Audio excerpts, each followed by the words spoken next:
Initially, it was recorded on September 21st, 2016, and it was a speech on informative in regards to the Russian immigration to America. That hits home for me, obviously. My grandfather was a Russian immigrant. Came over, he was born in 1907, came over to America. He was about 7 or 8 years old, and migrated here, immigrated here, and spent the rest of his life in the United States of America, so it hits home for me. Some of the things I want to discuss with this are pertaining to the timeline when the Russians started to come to America, the process that they went through in order to immigrate to America, and some of the numbers, population-wise, when the Russians came to America. There's 5 key points that I want to bring up. And I'm going to start off. Ultimately, America as we know it is a melting pot and a home of opportunity. America is a land of different faces, different places, different traditions, different cultures, ideas, and customs. My name is Cody Lanier, and my mother was born in New York City and lived in the Bronx for a while. And my father was born in Savannah, Georgia, and then ultimately his family moved to Oregon. And a lot of his life he lived in Oregon. Obviously, they met, had me, the rest is history. Life became awesome. Anyways, from here, I do have Russian blood in me, as I stated from my grandfather. About a quarter Russian. I also have some French in me, some Native American in me, and I am English. So, big mix. I'm a mutt. Just like I said, like you, I am mixed with different backgrounds. And today, what I want to do is dive in and peel back the layers of my Russian heritage.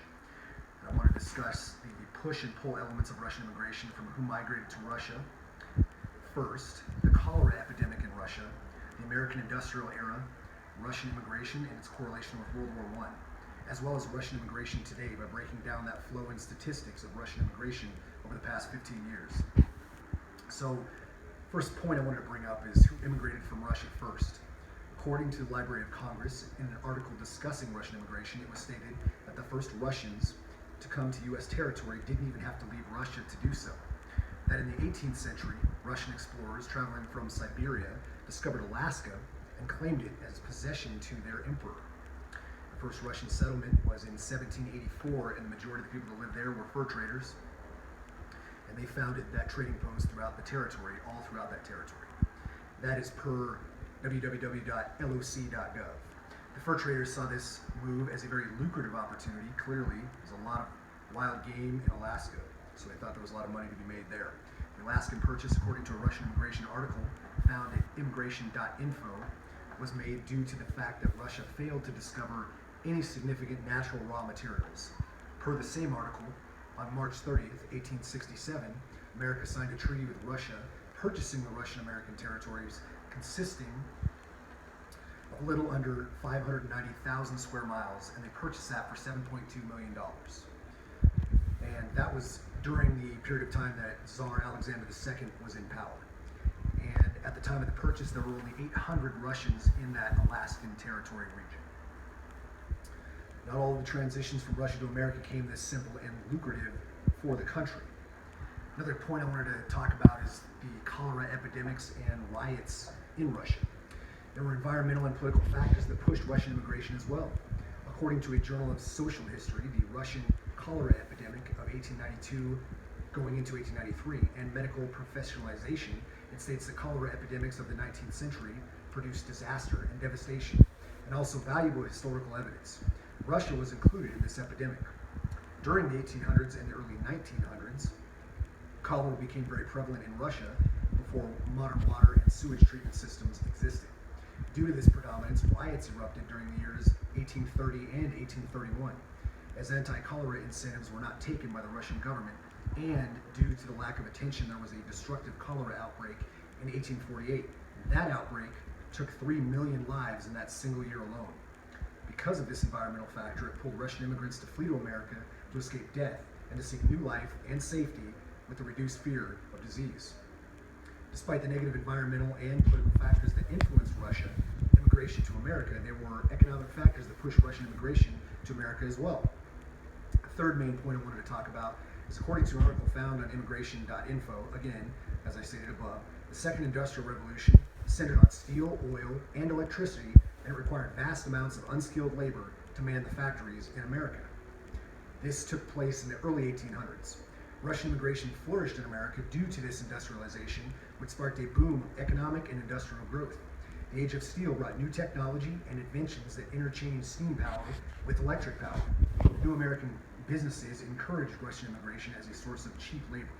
They could obviously hire Russians at a cheaper rate than they could current existing Americans. The Age of Steel in America influenced many pull factors for Russian immigration to America.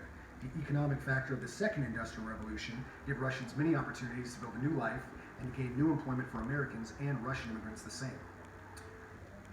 Fourth point I wanted to bring up is the Russian famine, World War I, and the rise of the Soviet Union. In 1891 and 92, there were terrible weather conditions, which ruined the grain crops many Russians depended on as a source of food. Due to this famine, many Russians literally starved to death and created another pull factor which led to an increase in Russian immigration to America. When we fast forward to 1914, the start of World War I, we know that there was violence and conflict in Russia, and it was worsened by Lenin and the Russian Revolution. And due to this spread of communism, many Russian intellectuals and business owners escaped to America for safety and political freedom. Due to the war and the Russian Revolution, the Soviet era was on the rise, and communism led to the Cold War. The political, economic, and social factors came to the end of the Cold War and the dissolution of the Soviet Union in 1991, and led to a new political and economic system in Russia.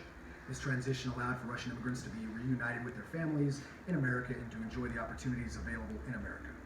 So in conclusion, my fifth point, according to the 1990 U.S. Census, 2.95 million Americans claimed Russian ancestry. Really, I'm one of them. As stated by the 2014 U.S. Census, 2.85 million Americans claim Russian ancestry. So it's actually dropped slightly.